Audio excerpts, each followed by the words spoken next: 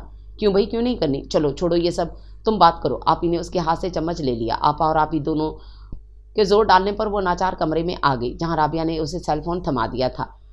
Hello, اس کی آواز ہی نہیں کانپی، ہاتھوں میں بھی لرزش اتر آئی۔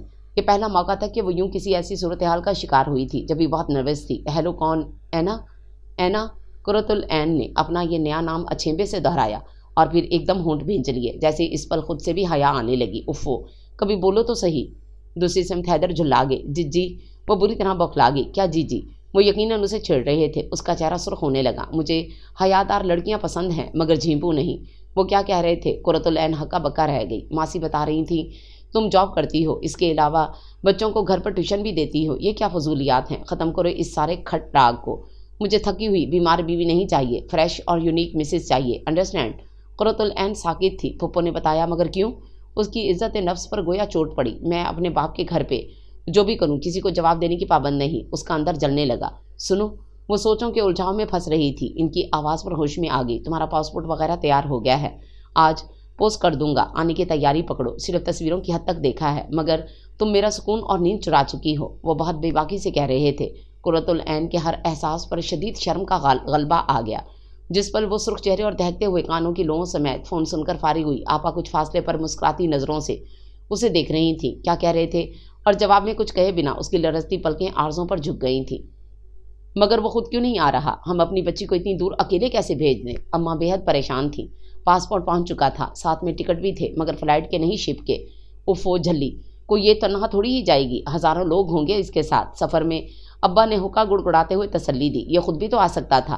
نہیں آ سکتا، مصروف بندہ ہے، ہماری تمہاری طرح نہیں کہ رشتہ داروں کی شادی میں بھی 2 دن پہلے جا کے بیٹھ جائیں۔ ابا نے بڑے فخر سے بھانجے کی امارت کا ذکر کیا۔ زندگی میں کچھ کام ایسے ہوتے ہیں جن کو اہمیت اور فوقیت نہ دی جائے تو زندگی کے خوبصورت رنگ پھیکے پڑ جاتے ہیں۔ قرۃ العین نے دھیمے سے کہا، اچھا، زیادہ باتیں نہ کر، بڑی آئی فلاسفر۔ ابا کو غصہ آیا۔ انہوں نے زور سے حکے کی نیبے پرے کی اور حکا الٹتے الٹتے بچا۔ تیاری کر اپنی بیٹی کی، خیر سے رخصت کریں، اپنے گھر جائے، ہماری اور کوئی شرط نہیں۔ اماں خاموش ہو گئیں تو پھر کسی اور کو بولنے کی جرت کہاں تھی۔ بہت غیر محسوس انداز میں اس کی تیاری بھی مکمل ہو گئی اور آپا کی شادی بھی۔ ان لوگوں کی کوئی ڈیمانڈ نہیں تھی، بس چائے پر نکاح ہوا اور 2 کپڑوں میں رخصتی۔ اس بہانے قرۃالعین نے البتہ ضرور شادی میں شرکت کر لی۔ ولیمہ بھی ویسا ہی سادہ مگر پروکار تھا، اور سادہ سے افتخار بھائی اپنی نرم طبیعت کے ساتھ قرۃالعین کو بہت اچھے لگے تھے۔ آپ ہی کے سسرال والے اتنی جلدی شادی پر آمادہ نہ ہوتے، کیونکہ وہ لوگ اپنے بیٹے کی خوشی بھرپور طریقے سے منانا چاہتے تھے۔ ایسے ہی دنوں میں وہ دن بھی آ پہنچا جب قرۃالعین کو رخصت ہو کر جانا تھا۔ اسے پھر سے دلہن بنایا گیا، تصویریں بنی، تحائف ملے۔ سب سے اچھا اور خوبصورت تحفہ اسے آپا نے دیا تھا۔ آپ خوش ہیں آپا؟ قرۃالعین نے ان کے سجے سنورے سراپے کو دیکھ کر دل میں مچلتا سوال کیا۔ بہت، بے حد۔ وہ خلاف عادت کھلکھلائی تھیں، اور قرۃالعین کے اندر اطمینان اتر گیا تھا۔ جب گھر کے سبھی افراد خاندان کے بہت سے رشتوں کی ہمراہ اسے بندرگاہ تک چھوڑنے گئے تو سارے راستے اپنوں سے دوری کا خیال اسے رلاتا رہا تھا۔ خاص طور پر اماں سے ملتے ہوئے وہ کسی بھی طرح خود پر قابو نہیں رکھ سکی اور پھوٹ پھوٹ کر رو پڑی۔ ان کی دعاؤں، تسلیوں اور بندھائی گئی امیدوں کی ہمراہ جب وہ ضروری امور کی تکمیل کے بعد سمندر کے سینے پر ہچکولے کھاتی خوبصورت عمارت میں قدم رکھ رہی تھی، تب اسی پل اس کے شولڈر بیگ میں پڑا موبائل فون گنگنا اٹھا تھا۔ اسے سمجھ نہیں آئی کہ نکال کر ریسیو کرے یا یوں ہی بجنے دے، مگر کال ریسیو کرنا پڑی کیونکہ فون کرنے والا بہت مستقل مزاج تھا۔ ہیلو، اس نے اسکرین پر روشن حیدر کا نمبر دیکھ کر ہتھیلیوں کو بھیگتا محسوس کیا۔ کیسی ہو اینا ڈیئر؟ فائن، وہ مسکرائی۔ کہاں ہو؟ وہ پوچھ رہا تھا۔ شپ میں داخل ہو رہی ہوں۔ تمہیں پتہ ہے اینا ڈارلنگ، میں نے تمہیں ہوائی جہاز کے بجائے شپ سے کیوں بلوایا ہے؟ جی؟ وہ ایک دم متجسس ہو گئی۔ یہ سوال تو اسے بھی الجھاتا رہتا تھا۔ آپا نے باقاعدہ بتایا تھا، مان لیا اینی۔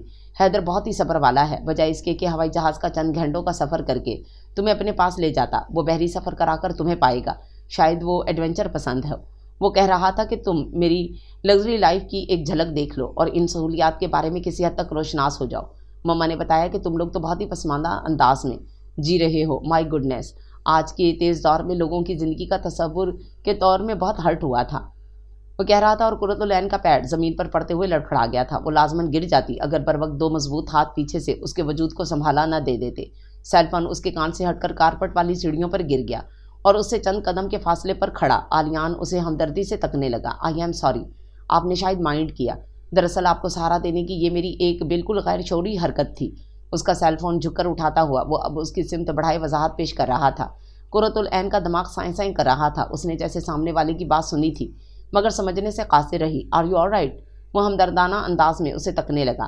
قرۃالعین چونکی اور اس کے ہاتھ سے اپنا سیل فون جھپٹ کر اپنی مہربان مسکراہٹ والی میزبان کی سمت بڑھ گئی جو رک کر اس کی منتظر کھڑی تھی۔ ڈی پارلو ایک یونانی جہاز رواں کمپنی کا جہاز تھا جس کا زیادہ تر عملہ یونانی ہی تھا۔ سمندر کے سینے پر رواں ہونے والی اس عمارت میں اتنی آسائشوں کا اس کے ذہن میں تصور بھی نہیں تھا۔ وہ اپنے کیبن تک آئی تو حیدر کی بات کی بھی تصدیق ہو گئی۔ یہ درمیانے سائز کا کیبن تمام سہولیات سے مزین تھا، جو صحیح معنوں میں کسی ہوٹل کا پر آسائش بیڈ روم دکھائی دیتا تھا، بس سائز ذرا چھوٹا تھا۔ سامنے ڈبل بیڈ، ڈریسنگ وارڈروب، الماری اور چھوٹا سا باتھ روم تھا۔ اس نے ایک ہی نگاہ میں جائزہ لے لیا۔ اس کا سامان جہاز کے عملے کا ایک ملازم وہاں تک پہنچا گیا تھا۔ قرۃالعین تھکے ہوئے انداز میں بیڈ پر بیٹھ گئی۔ اس کے ذہن میں ابھی تک حیدر کی آواز کی سرسراہٹ تھی جس میں طنز نہیں تھا، شاید ہمدردی ہو، مگر اس کے لیے کم مائیگی اور کم حیثیتی کا تاثر ضرور تھا۔ اس کی آنکھوں میں بے مائیگی کا احساس آنسو بھرنے لگا۔ ساری عمر وہ مجھے اس بات کا تانا کسی بھی وقت دیتے رہیں گے، اس نے سوچا، اور یہ بے حد ممکن محسوس ہوا۔ کیا ملا مجھے اس بندھن سے؟ اب تک ایک بھی خوشی کی رمق نہیں۔ جانے کتنی دیر وہ سوچوں میں گم رہی کہ جہاز کو ایک زبردست جھٹکا لگا۔ وہ ڈر کر ایک دم اٹھ کھڑی ہوئی، مگر اس کا کھڑے رہنا ممکن نہ ہو سکا کیونکہ ایسے ہی زوردار اور شدید جھٹکے یکے بعد دیگرے لگتے ہی چلے گئے۔ اف، کیا سمندر میں طوفان آ گیا ہے؟ وہ ڈر کر رونے کے قریب ہو گئی۔ کوئی پاس بھی نہیں تھا کہ صورتحال معلوم کر لیتی۔ خاصی دیر بعد یہ سلسلہ تھما اور ہر شے جیسے معمول پر آ گئی۔ تب اس نے سکھ کا سانس بھرتے ہوئے فوراً باہر کا رخ کیا، مگر اسے سر تھام کر رک جانا پڑا۔ اس کا دل ایک دم گھبرانے لگا، متلی کسی کیفیت تھی۔ اسے باہر جانے کا ارادہ ترک کر کے واش روم کا رخ کرنا پڑا، اور جب وہ منہ پر پانی کے چھینٹے مار کر دوبارہ کیبن میں آئی تو اسی پل دروازے پر دستک ہوئی تھی۔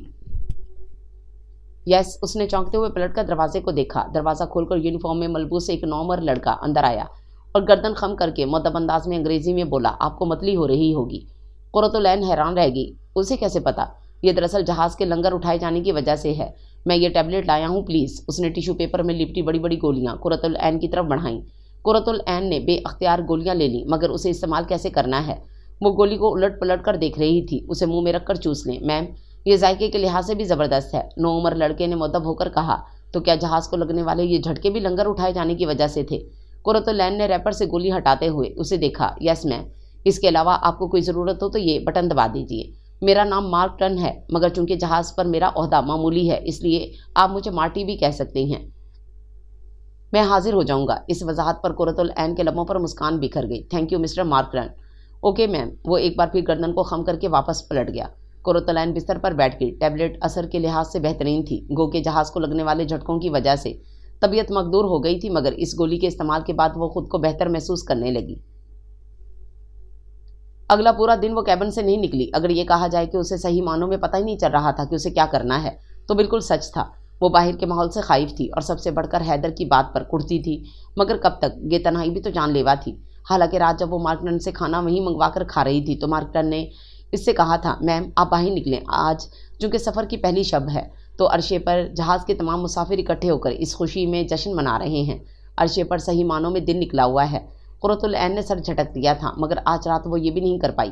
اس نے بٹن دبا کر مارکٹن کو بلایا۔ سوری مسٹر مارٹی، دراصل میں پہلی بار شپ سے سفر کر رہی ہوں تو مجھے آپ کی رہنمائی کی ضرورت ہے۔ نو پرابلم میم، آپ حکم کریں، مجھے عرشہ تک گائیڈ کر دیں۔ اس کے علاوہ جہاز کے وہ حصے دکھا دیں جہاں میں کھانا وغیرہ کھانے جا سکوں۔ مارٹی نے سر خم کر دیا تھا اور اگلے چند منٹ بعد وہ باہر عرشے پر تھی۔ وہ دلچسپی سے جہاز کو دیکھ رہی تھی۔ جگہ جگہ اوپن ریسٹوران بنے ہوئے تھے جن پر رنگین کرسیاں اور میزیں بچھی ہوئی تھیں۔ وہ عرشے پر ریلنگ کے سہارے کھڑی سمندر کو دیکھنے لگی، جو اس سے ٹھاٹھے مارتا سمندر جو نگاہ کی آخری حد پر تاریک آسمان سے جا ملتا تھا۔ وہ دلچسپی سے سمندری نظارے دیکھتی رہی۔ وہ چونکی اس وقت جب کسی کو اپنے بالکل مقابل آ کر کھڑے ہوتے اور تسلسل سے اپنی سمت دیکھتے محسوس کیا۔ اس نے گردن موڑی۔ وہ وہی تھا جس نے اسے گرنے سے بچانے کو سہارا دیا تھا۔ روشن چمکتی آنکھوں میں خفیف سی شوخی لیے وہ یوں لب بھینچے ہوئے تھا جیسے مسکراہٹ ضبط کر رہا ہو۔ قرۃ العین کو اس کے دیکھنے کا انداز ناگوار گزرا تو ایک جھٹکے سے گردن موڑ لی۔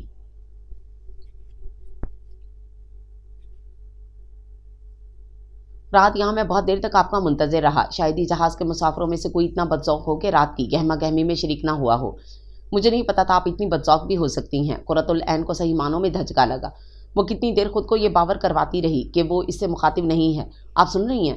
جب اس نے باقاعدہ قرۃ العین کی آنکھوں کے آگے ہاتھ لہرایا تب وہ اچھل کر پیچھے ہوئی اور اسے گھڑتی ہوئی پیر پٹکتی ان رنگین کرسیوں پر جا بیٹھی جو باہر رکھی گئی تھیں۔ ویٹر اسے دیکھتے ہی لپک کر آیا اور مینیو کارڈ اس کے سامنے رکھا جس میں حلال گوشت کی ڈشز الگ تھیں اور ان کے آگے مسلمان باورچیوں کے نام بھی لکھے ہوئے تھے۔ قرۃ العین نے دل ہی دل میں ایک بار پھر جہاز کے نظام کو سراہا اور کڑھائی گوشت کے ساتھ ابلے ہوئے چاولوں کا آرڈر کر دیا۔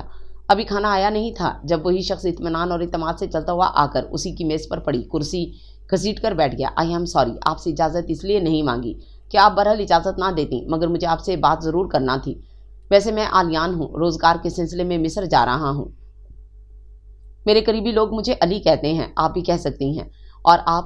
اس کی حیرت سے پھیلی نگاہوں میں اپنی مجسم شوخ نظریں گاڑتے ہوئے وہ دونوں کوہنیاں میز پر ٹکا کر اس کی سمت جھکا۔ Shut up! قرۃ العین نے دانت پیسے۔ اس کی دیدہ دلیری پر جتنا بھی تواتا کم تھا۔ شٹ اپ اچھا نام ہے، مگر انگریزی؟ ویسے صورت سے تو آپ ایشین بلکہ پاکستانی لگتی ہیں۔ وہ یوں لب بھینچے ہوئے تھا جیسے بڑی مشکل سے مسکراہٹ ضبط کر رہا ہو۔ قرۃ العین کو اس کی ڈھٹائی نے ششدر کر دیا۔